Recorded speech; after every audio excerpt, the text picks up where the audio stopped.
Kita memang ingin mengenalkan budaya Batak bahwa di Indonesia punya keindahan bernama Danau Toba, dan kita harapannya adalah memberikan perfilman Indonesia menjadi lebih warna-warni dengan hadirnya Imaginary. Gitu. Karena memang kalau dingin enaknya makan mie instan. Iya, mie instan udah paling bener ya. Enak sih. Makanya iya. Git jangan pakai baju seksi-seksi kalau di sana Git. Itu bajunya Sarma, Kak. Oh, itu baju Sarma ya. Iya. Disuruh Oke, bene ya. disuruh bene. Memang ada adegan-adegan yang nggak ditampilkan, nah itu. Angkat. Ada lagi yang mau nambahin, mau cerita mungkin? Aja ini soal masalah budaya, memang ini kita melatar belakangi atau mengangkat budaya Batak. Tapi buat saya, sekali lagi pesan moralnya ini sebenarnya buat sangat universal buat di seluruh Indonesia ya. Buat budaya-budaya lain ya. Memang ceritanya karena Bene dia taruhlah kalau boleh dibilang ya, ini Batak ini mewakili budaya-budaya yang lain, bahwa begitulah sikap orang tua, hubungan antara anak laki, anak perempuan, ibu dan bapak, semuanya. Saya pikir mudah-mudahan saya nggak salah, saya pikir banyak hal yang sama ya, banyak hal yang sama. Jadi memang film ini bukan cuma buat orang-orang Batak, tapi buat semua bangsa di Indonesia ini. Iya. Saya pikir itu aja. Saya agak terlalu serius saya gitu ya. Enggak apa-apa dong Pak Wendy. Oke, terjawab ya pertanyaannya Kak. Kita berlanjut ke penanya berikutnya. Terus ya apa? Gimana caranya ngebangun chemistry antara Padomu sama Budomu? Oke, siap. Padomu dan Madomu. Siap. Iya. Ben, silakan. Terima kasih, thank you. Oke. Menurut riset kecil-kecilan yang saya lakukan, sebenarnya dari tahun 70-an istilah ngeri-ngeri sedap itu sudah sangat umum digunakan di Sumatera Utara. Tapi dinasionalkan oleh tokoh politik Sultan Batugana. Ketika diwawancarai di televisi dia selalu menggunakan frase itu, sehingga frase itu jadi menasional. Menurut sejarah konon ceritanya, ngeri-ngeri sedap ini adalah istilah yang digunakan oleh maling, pencuri atau copet. Oh, gitu. Jadi ketika ditanya, kayak mana kemarin kerjaan mulai? Aduh, ngeri-ngeri kali. Tapi ujungnya sedap. Jadi ngeri-ngeri sedap lah gitu. Jadi itu kayak konon ceritanya menjadi pemantik munculnya istilah ngeri-ngeri sedap ini untuk menggambarkan situasi yang sangat mengerikan, menyeramkan, tetapi itu berhasil dilewati dan memberikan sebuah taste yang sedap pada akhirnya gitu. Jadi ada kengerian tapi ada juga kesedapan di situ. Wow, Nah, jadi kata-kata yang imbang. Ya, dan itu yang seketika membuat cerita ini dan memikirkan judulnya, kayaknya memang secara cerita memang ini banyak sekali unsur mengerikan yang dilakukan, terutama oleh orang tua.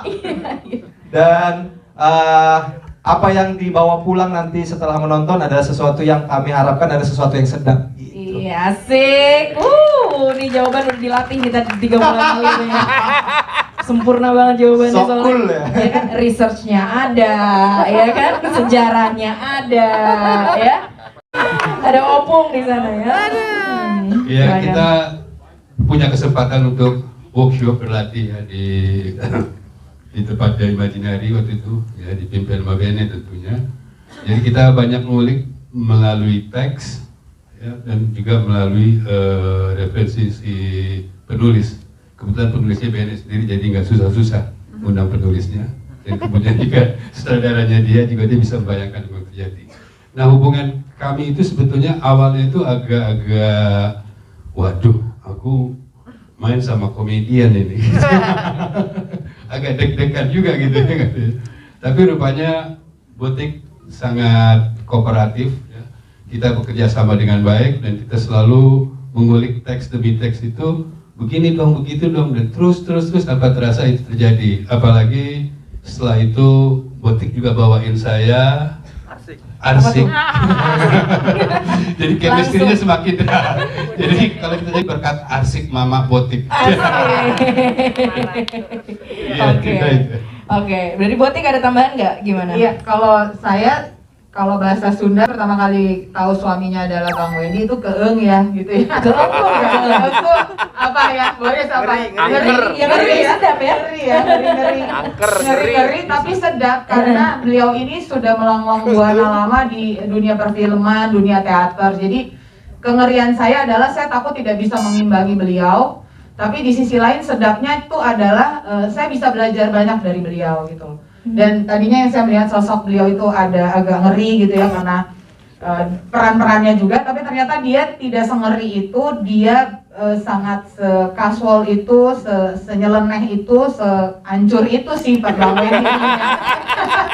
Dan saya akhirnya juga banyak sekali bertanya pendalaman karakter saya sendiri selain saya ngobrol banyak dengan Bene, tentunya dengan Bang Wendy, bagaimana mendapatkan chemistry-nya, terus akhirnya dan dalam beberapa kali reading saya udah melihat Bang Wendy tuh seperti suami saya. Akhirnya harus udah begitu ya, Iya. karena harus begitu reading.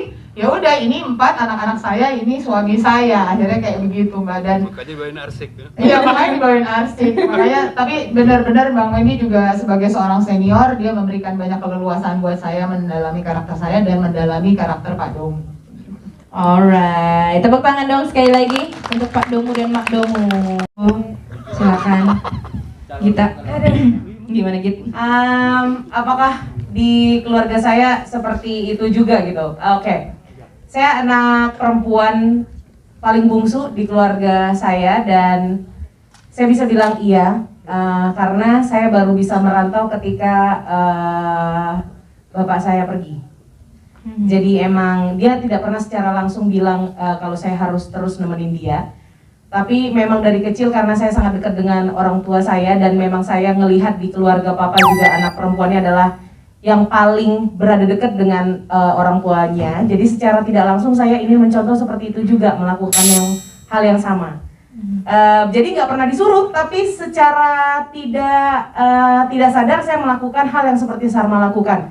Misalnya saya lebih menunda, bukan mengubah cita-cita saya ya, tapi menunda sampai akhirnya keluarga saya bisa berdiri dan aman-aman saja tanpa kehadiran saya di dekat mereka. Kayak Sarma kan akhirnya memutuskan untuk tidak jadi PNS lagi dan mengejar mimpinya ya. Dan itu yang saya lakukan ketika papa saya pergi, baru saya yakin oke, kayaknya saya sudah bisa mengejar mimpi saya yang lain di tempat lain. Dan lihatlah kita sekarang di sini bersama kita semua. Tepuk tangan dong, Gita Bebita. Botik. Oh, aku juga ya. Kalau pengalaman Botik gimana? Kalau di keluarga aku cukup demokratis, jadi semua mempunyai tugas yang sama. Tapi memang entah kenapa, mungkin di keluarga Batak, anak perempuan tuh memang lebih dekat dengan ayah dan ibunya, gitu. Jadi walaupun tadi saya bilang keluarga saya demokratis, saya memilih untuk tetap tinggal di rumah. Mungkin sekarang saya bisa saja pindah, gitu ya. Tapi saya tidak membayangkan meninggalkan orang tua saya, ayah dan ibu saya cuma berdua di rumahnya mereka. Jadi saya memilih untuk tetap tinggal dengan mereka. Dan terlebih lagi ketika ayah saya sudah meninggal, saya merasa punya kewajiban untuk tetap tinggal di rumah untuk menjaga ibu saya. Tidak ada yang harus sebenarnya. Kalaupun saya ingin memilih, orang tua saya sangat demokratis, saya boleh. Tapi itu keinginan saya. Tapi saya pernah, waktu ayah saya masih hidup, nanti aku nangis.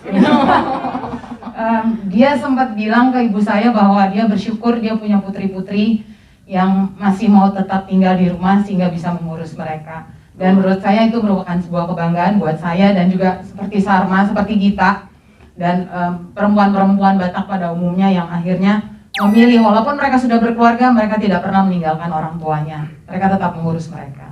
Oh, tepuk tangan dong untuk dua perempuan di Ngeri-Ngeri Sedap ini. Oke. Dialog dalam perspektif adat Batak, anak adalah harta orang tua. Jadi mari kita sebagai anak peduli sama orang tua, jangan sampai anak memiskinkan orang tuanya. Oke, kita kasih tepuk tangan yang meriah. Yuk kita siap-siap berfoto yuk, teman-teman media mau ambil posisi, ambil fotonya teman-teman. Terima kasih juga untuk venue partner Iran Mall Kisaran, Siantar City Square, Ring Road City Walks, Binjai Mall, Suzuya Plaza Tanjung Morawa, kepada Nagoya Hill Shopping Mall, CGV Holiday Pekanbaru, dan juga lokal partner Komunitas Film Pekanbaru, koordinatornya Bank Planner dan Indo Creator. Oke, baiklah, mari kita lihat semua para guest ke dulu wajahnya ke tengah. Oke, ke tengah. 3, 2, 1, cekrek. Sekali lagi 3, 2, 1, cekrek. Boleh tengah atas, tengah atas. Tengah agak ke atas sedikit ya. 3, 2, 1, cekrek. Sekali lagi 3, 2, 1, siap. Kita beralih ke kiri teman-teman, madep kiri semuanya, teman-teman yang di kiri. Siap ya. Kita foto 3, 2, 1. Sekali lagi 3, 2, 1, cekrek. Baik, sekarang sebelah kanan, sebelah kanan. Sebelah kanan, kita senyum sama-sama 3, 2, 1. Cekrek, sekali lagi 3, 2, 1. Oke, siap teman-teman media, terima kasih banyak. Oh, sebelah mana lagi yang belum? Silakan diambil ya. Bawah. Oke, siap. Baiklah, one on one interview media akan dilaksanakan di lobi bioskop. Jadi seluruh media yang mau one on one interview langsung aja diharapkan berpindah ke area depan, yaitu di lobi bioskop. Pastinya untuk seluruh update mengenai film Ngeri-Ngeri Sedap bisa di follow Instagramnya di @ngeri-ngeri-sedap-movie atau di Instagram @imaginary.id ya. Setelah ini juga tim publisis akan menyebarkan siaran pers dan dokumentasi. Jadi dipersilakan teman-teman langsung saja sekarang menuju ke area lobby karena one on one interview akan dilaksanakan di area lobby.